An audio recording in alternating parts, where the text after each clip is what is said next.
नागेश बिराजदार, अनमोल केवटेसह 5 जणांवर गुन्हा दाखल. डान्स बारमधील फोटो व्हायरल करण्याची दिली धमकी.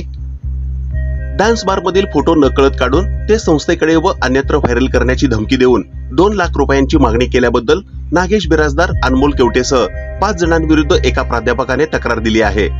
प्राध्यापक प्रवीण भानुदास कांबळे यांनी सदर बाजार पोलीस ठाण्यात दिलेल्या फिर्यादीनुसार 5ही जणांवर गुन्हा दाखल करण्यात आला आहे. नागेश बिराजदार, अनमोल केवटे, महेश कांबळे, आसिफ शेख, बंदेनावा शेख अशी गुन्हा दाखल झालेल्यांची नावे आहेत. दिलेल्या फिर्यादीत म्हटले आहे की यातील फिर्यादी हे एका शिक्षण संस्थेत कामाला आहेत.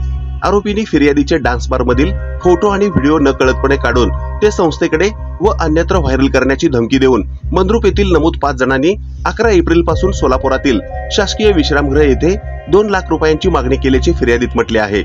पैसे न दिल्याने त्यांनी संस्थेच्या मेलवर तसेच उच्च शिक्षण विभागाकडे मेलद्वारे तक्रार अर्ज दाखल करीत असल्याचे स्टेटस ठेवून मध्यस्थांमार्फत पैसे मागितले जात असल्याचेही फिर्यादीत नमूद केले आहे.